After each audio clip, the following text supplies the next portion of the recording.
Carlo Ancelotti já definiu o time titular da seleção brasileira que vai enfrentar o Chile nessa próxima quinta-feira. Em fase de testes, o italiano treinou nessa última terça-feira a equipe que pretende mandar a campo, fazendo algumas alterações em comparação à última data FIFA. Nesse vídeo você verá cada um dos escolhidos do Carleto e também a minha análise sobre cada escolha dele.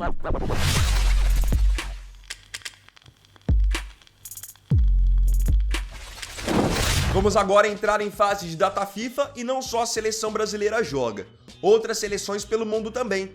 E você não vai perder nenhum horário de jogo, nenhum resultado, nenhuma estatística, tendo o aplicativo SofaScore baixado no seu celular.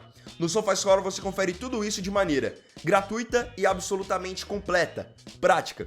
Para você conhecer o aplicativo e ver tudo isso que eu tô falando, você pode agora escanear esse QR Code só apontando a câmera do seu celular ou então clica no primeiro link da descrição. Lembrando que o SofaScore é o aplicativo que eu utilizo para trazer as estatísticas para vocês aqui no canal. Vamos lá então, a seleção brasileira treinou nessa última terça-feira e Carlo Ancelotti ensaiou o time que vai mandar a campo para enfrentar o Chile na quinta-feira. Antes de tudo, para que vocês possam entender também parte das escolhas do Ancelotti. Do que eu pude ver, ele tentou manter uma base da última data FIFA, ou seja, manteve alguns jogadores que foram titulares com ele nos jogos contra Equador e Paraguai. E outra coisa que eu pude perceber, ainda mais pensando no jogo contra o Chile, é que ele quer um time muito ofensivo, muito agressivo. E isso é claro que faz sentido, ainda mais a gente levando em consideração que o Chile é o último colocado das eliminatórias e não vence um jogo das eliminatórias desde novembro de 2024. Então Ancelotti quer provavelmente fazer um bom placar, jogar um bom futebol e trazer a torcida para ele. Essa é a leitura que eu consigo ter com a escalação que ele fez.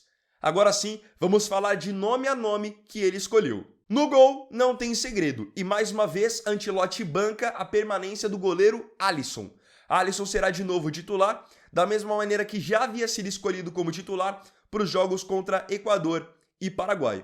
É o goleiro mais seguro que temos, o melhor goleiro entre os convocados, então nada a ressaltar a respeito do Alisson. Sem contar que quando foi exigido contra Equador e Paraguai, ele também foi bastante seguro. Na lateral direita, aí sim aqui temos uma novidade em comparação à última data FIFA.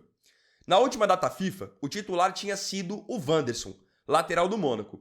Só que para essa data FIFA, Wanderson foi cortado. Então, agora finalmente o Wesley terá uma nova oportunidade entre os titulares. É um jogador que vem numa crescente muito grande em termos individuais, começou muito bem a sua trajetória na Roma, tá com a confiança em dia e ele tem essa característica que eu falei, de ser um cara bem ofensivo, bem agressivo, chega bastante no campo de ataque. Então, com o Wesley estando em campo, nós temos a garantia de que teremos um lateral que a todo momento vai dar opção por ali e vai fazer ultrapassagens. O Wesley, então, fica com a vaga do Wanderson. Na zaga, nós temos novidade. O que não muda? O Marquinhos continua como titular e continua também como capitão. Vem de uma temporada muito boa no PSG, já tinha sido titular e capitão nos últimos jogos contra Equador e Paraguai, então o Ancelotti apenas o mantém nessa condição. A novidade acaba ficando por conta do parceiro do Marquinhos. Vocês devem se lembrar que na última data FIFA, o titular tinha sido o Alexandro Ribeiro, zagueiro do Lille, que para mim, por sinal, foi o grande destaque do Brasil na última data FIFA. Com muita imposição física, muita confiança, muito bem na bola aérea, saindo bem para o jogo, enfim. O Alexandro estava muito bem e foi convocado de novo. Só que ele perde agora a condição de titular. Ancelotti treinou a seleção brasileira com o Gabriel Magalhães, zagueiro do Arsenal, retomando a titularidade. Lembrando que antes do Magalhães ter a lesão que teve no Arsenal, ele vinha formando já a dupla de zaga titular com o Marquinhos, quando o treinador ainda era o Dorival. Então agora ele recupera a posição de titular e o Alexandro vai para o banco, que é algo que hoje eu discordo. Eu acho que o Alexandro não é um zagueiro melhor do que o Gabriel Magalhães, mas ele vem num momento melhor e vem bem na seleção. Então pelo menos para esse jogo eu faria essa manutenção, continuaria com o Alexandro. Para mim o Gabriel Magalhães ele é mais jogador e no longo prazo ganharia a posição. Mas para esse joguinho específico, eu ainda iria com o Alexandro como uma certa forma de reconhecer tudo o que ele fez nos últimos 2 jogos. Na lateral esquerda tem novidade também, e uma novidade que eu não esperava. Na lateral esquerda, com o corte do Alexandro do Flamengo, Eu esperava que o Ancelotti fosse promover o Caio Henrique do Mônaco ao time titular. É um jogador que há muito tempo a gente pede que tenha uma chance na seleção. É um jogador que, querendo ou não, vem nas últimas temporadas com ótimos números, mas ele não vai ser o titular. O Ancelotti treinou o time titular com o Douglas Santos, lateral esquerdo do Zenit, que teve sua convocação bastante contestada. Então agora, além de ter a convocação contestada, ele terá também a sua titularidade contestada. Lembrando que no caso do Douglas Santos é um lateral de mais apoio defensivo. Então a ideia do Ancelotti provavelmente será soltar o Wesley e o Douglas Santos fechar junto com os outros dois zagueiros. No meio-campo nós temos uma novidade também. O Ancelotti, ele até então nos jogos contra Equador e contra o Paraguai, tinha adotado um sistema com 3 jogadores no meio-campo. Então contra Equador tinha sido Casemiro, Bruno Guimarães e Gerson. Contra o Paraguai ele teve o Casemiro, o Bruno Guimarães e o Matheus Cunha jogando como meia. Dessa vez, ele vai no meio-campo com 2 jogadores apenas e um sistema com 4 atacantes. Então, no meio-campo, ele mantém o Casemiro ali na cabeça da área, como camisa 5, e como camisa 8, como segundo volante, ele mantém também o Bruno Guimarães.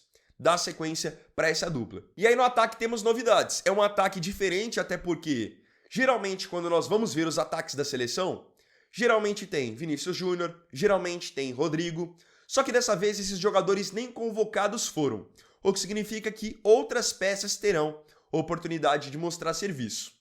Nesse sistema com 4 atacantes, na ponta direita, Ancelotti treinou o time com o Rafinha, atacante do Barcelona, que pode até atuar mais por dentro na parte da armação, como fez muito na última temporada pelo Barcelona.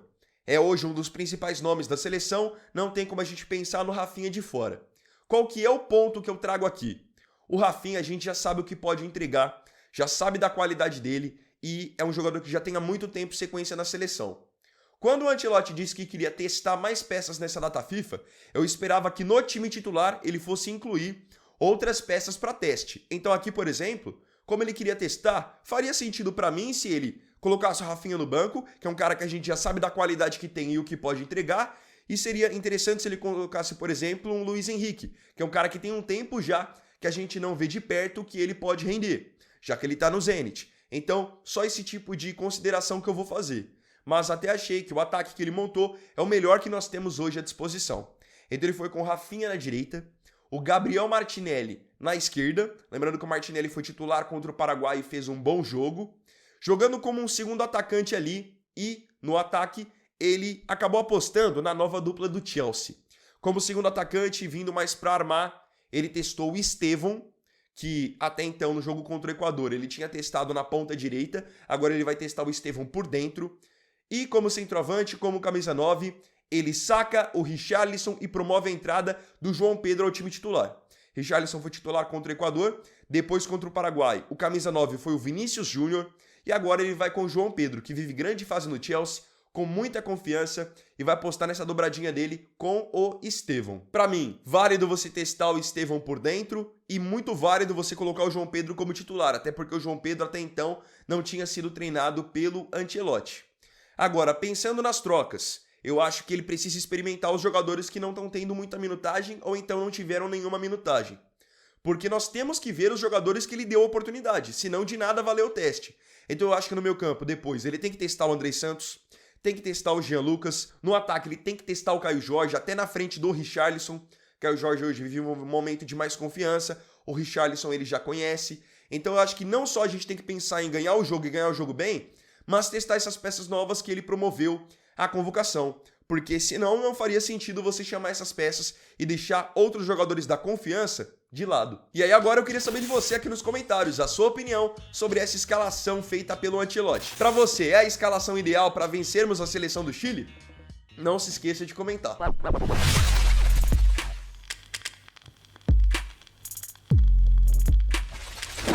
Então, bom, galera, esse vídeo aqui foi o primeiro dessa terça-feira. Eu agradeço profundamente a você pela companhia em mais um vídeo. E não se esqueça, se curtiu, deixa o like, se inscreva no canal, compartilhe e comente. Então é isso, galera, tamo junto, até mais tarde e até o próximo vídeo. Fiquem com Deus. Vini vai ir aqui, valeu, falou e fui!